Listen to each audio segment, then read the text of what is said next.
Welcome, Dr. James Beckett, Sports Card Insights, episode I've titled Breaking Bad. And I don't mean that breaking is bad, but I do mean Breaking Bad was a television phenomenon with Better Call Saul. And it's rare a TV show is so successful, you can do a prequel using some of the same characters that are endearing, lovable in ways that are messed up. I've been watching that on the treadmill because I've always been into sports, always been active. But the last decade since my heart attack, it's more on the treadmill and the marathon sport, which is called going to card shows and walking around and sitting around and actively working the dollar boxes and stuff like that. Thanks sponsors, Topps, Panini, Upper Deck, Heritage Auctions, Hug the Scott Auctions, Mike Stadium Sports Cards, Burbank Sports Cards, ComC.com, and Beckett Media, Beckett Rating, Beckett Authentication. So as I said, breaking is not bad. In fact, it's really good. It really works. If you're the breaker, it works. You're guaranteed to make money if you sell out your break, if you've appropriately priced your break to build in profit margin to cover your overhead, marketing and advertising, shipping, collating, all the different expenses. So maybe you price it out if it's a $600 box and there are 30 teams.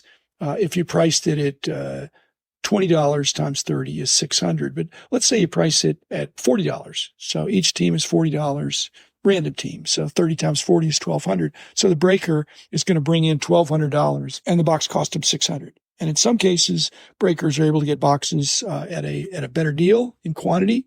So we don't always know exactly what the cost is. Sometimes the SRP can creep up or go down. But just like the TV show, which is about chemistry. It's like a chemical reaction. It's just like a formula. So the formula for breaking is you figure out how much money is going to come in from selling the spots, and then you know what your costs are. You're guaranteed to make money. So what's the surprise? There's very little surprise for the breaker in the sense that you got your money. It doesn't matter. Now, on the other hand, if you pull something really good for one of your people that's bought into the break, that's great for you in promoting the fact that you get good cards. So you can be pleasantly surprised, but you're not economically impacted directly. Indirectly, you may get more people promoting your breaking style or your breaking shtick. But once you sell out your break, it's just a question of carrying it out, making your money. But just like in the TV show, stuff goes wrong or something comes up. There are people that could be disgruntled. In Breaking Bad, in the TV show, bad things happen when people try to take the law into their own hands. But in Las Vegas, or when you buy into the lottery, most people lose and the heads don't roll. They just think win some, lose some. But even that implies that half the time I'm going to win, half the time I'm going to lose. No. Most of the time, you're going to lose. Again, the chemical reaction is true. It's going to happen. The breaker is going to make their money if they sell at all the spots. The person that bought into the break might win, but probably will lose. And the probably will lose, just like Vegas. Even if you're probably going to lose, that doesn't mean you're going to quit going to Vegas because you know somebody that won and you won one time and you have a selective memory. Now, breaking is here to stay, but what could be a problem in the future, just like Vegas has to deal with this, is any kind of dishonesty. Now, in the TV show, there seems to be some kind of honor among thieves sometimes. There are a few characters in there that are really straight shooters. They do bad things, but they have their own certain idea of fairness and equity and treating people right. But if there's some hint of dishonesty, then things get all messed up. And so with a breaker, they need to make sure they're opening and distributing and everybody gets what they're supposed to get, then you know that's a fair deal. It's a suspenseful show, but even TV shows are a formula. If you have a problem and it gets resolved and something is unexpected, the unexpected part in breaking is you don't know what you're going to get. The breakers know that whatever it is, somebody's going to get it. As long as there's no dishonesty. If they weren't distributing everything or they were switching things out, that would be bad. But one of the things that happens in the TV show is I watch it on the treadmill and there's a lot of flashbacks and flash forwards. And that's really what happens in the breaking community is that you've got flashbacks of one time where you're in a break, you were, or your friend was, you're thinking, wow, I just remember that happened to me. Now, was it Aaron Paul? I think he's a collector. And Jake, the Paul brothers, I think they're collectors. They're probably more Pokemon. I don't think that's why he was selected for the role. When Walter White didn't break, but when he did his chemical reaction, chemical formula, when he put things together. He did not have a zero-sum game. He'd put cheap chemicals together, and when he stirred them all up, he wound up selling for huge profits with many middlemen and still lots of profits. He did the math early in the show, how much money he needed to take care of his family when he was terminally ill. One of the big things about the people that do the breaks, they have to be decent at math to know you've got to sell it for more than you have in it. Mike Jasperson is a former teammate of mine from doing price guides and being involved in that. It's like that when you're breaking a new product. You got to figure out where's the value going to come. If you're creating a product at the card company, some of the other guys are doing that now. You've got to be able to see how is this going to break out when somebody opens a box so they're going to have a good experience.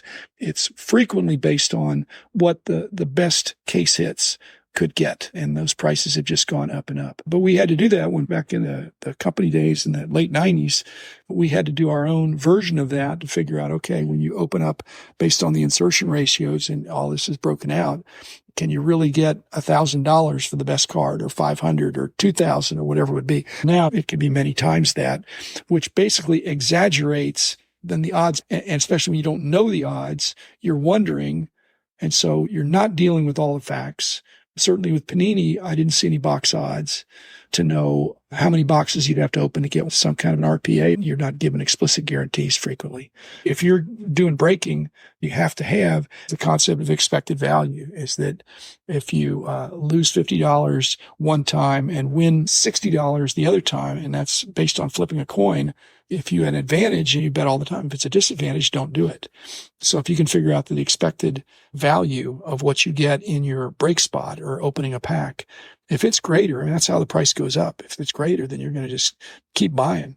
But frequently it's not. Now, Jeremy Lee had a conversation on his show about doing repacks, which is another version of breaking, but it's breaking with the breaker having the chance to put together their own quasi product by wrapping items, say they're graded cards. So maybe it's a repack with one graded card.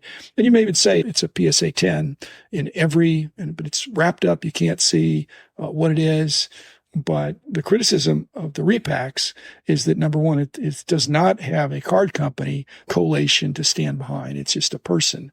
And so Jeremy has said he wants to do a repack product where they say there's 50 spots, and he configures the 50 spots, and he gives you a list of the 50, but he doesn't sell them at a card show, which I think where most people like to buy repacks. He will only sell it online, and he will not open any of them. He will open all of them for you, and he'll only open it after it's fully subscribed.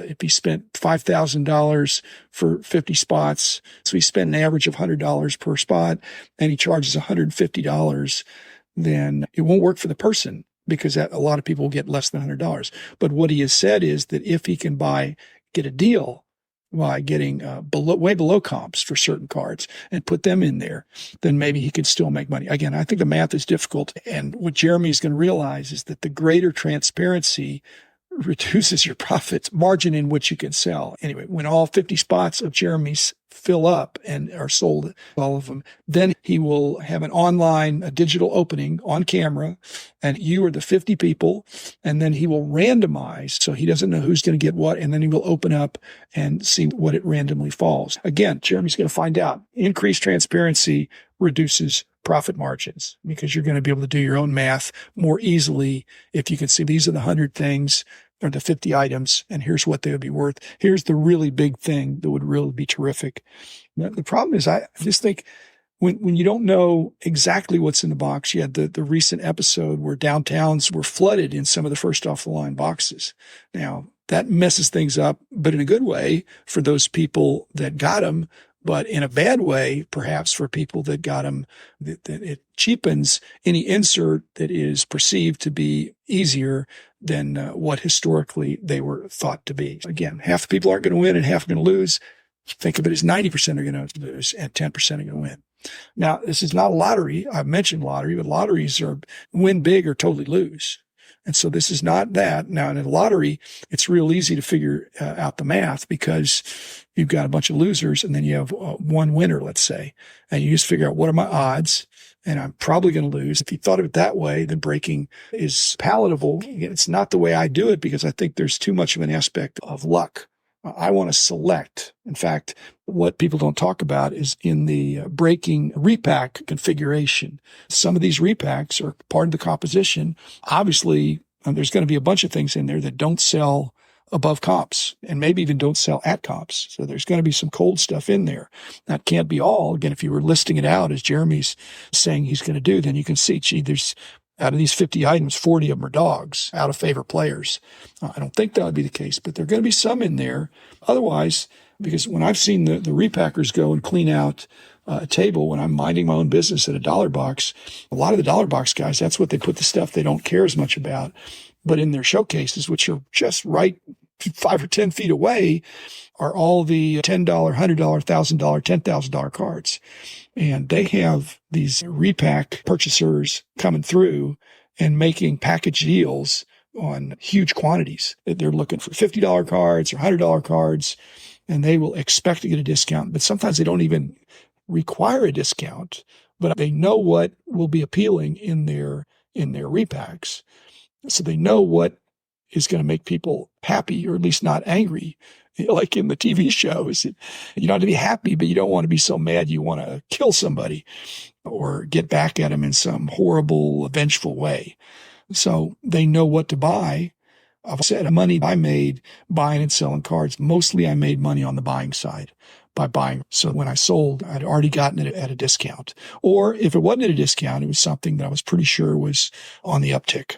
And if you buy something at the current price, people think the Beckett baseball card monthly prices were fixed, that nobody deviated from it. That's completely not true. There were a lot of cards that stayed the same month to month, but there were certainly many cards. When a card got hot, the price guide price became a baseline, and people worked up from that. And when a guy got really cold, you were hoping to get the full book price, and you normally couldn't. There'd be a bigger discount on colder players and a premium for the others. It's the same thing when they're configuring these repacks, but in the breaking sense of breaking a box, there's none of that. The establishment aspect of having the card companies that do have some audit and business sense that is in a more corporate feel, that's something where you have, I think, some confidence that you're going to get what they said and there's not going to be any hanky-panky. And so that's why breaking has gotten so big. So breaking is not only not bad, it's good.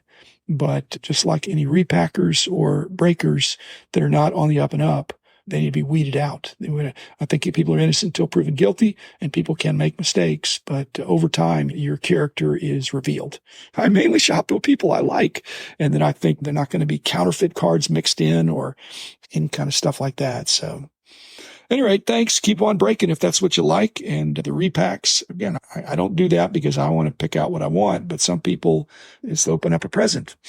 On the other hand, when you wake up on Christmas morning and you open up your presents, usually somebody got something for you, not a present that you paid for. If I were going to buy something for myself, I wouldn't wrap it up and then unwrap it and pretend like I'm surprised.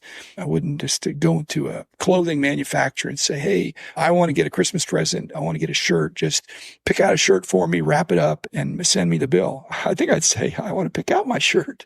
So anyway, that's it. Have fun.